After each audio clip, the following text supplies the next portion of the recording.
going on YouTube? Today we're going to talk about an issue that's near and dear to my heart. That's right, smuggling drugs. This is something that I have some personal experience with. You could actually read all about this in my book.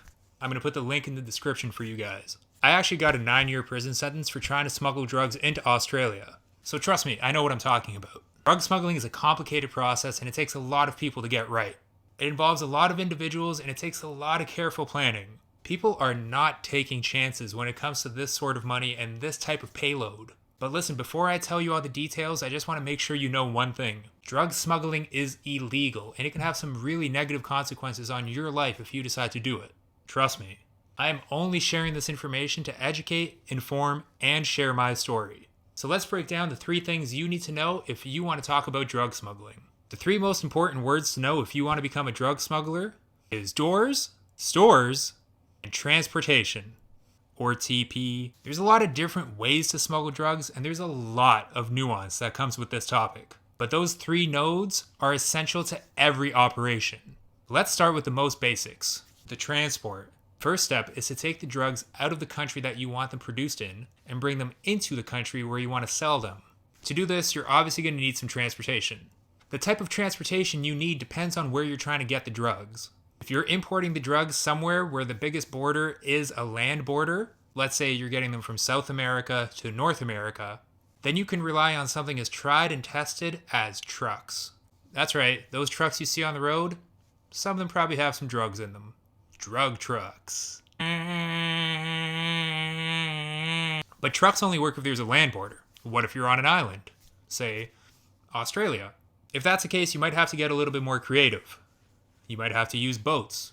You might have to use airplanes.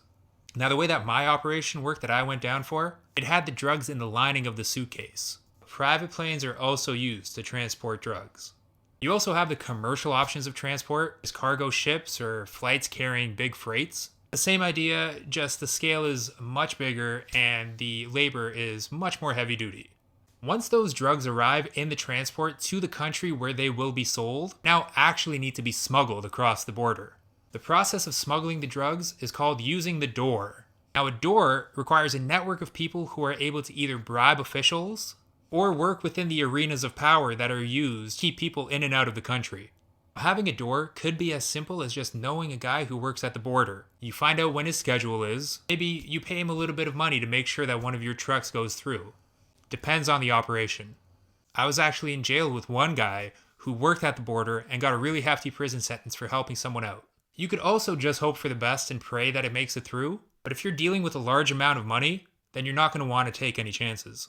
Actually, in 2022, there was a report released that said that some employees of the CBSA, Canada's border security, were caught associating with criminals. Make of that what you will. But once your transport has gotten your cargo to your door, and then your door has let it pass through, now it's time to sell those drugs.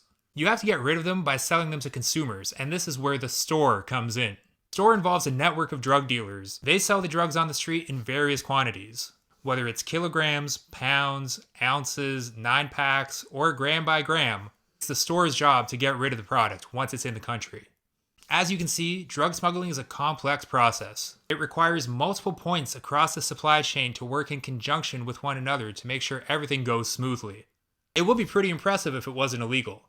It requires a lot of planning and a lot of coordination, but like I said before, this is risky business.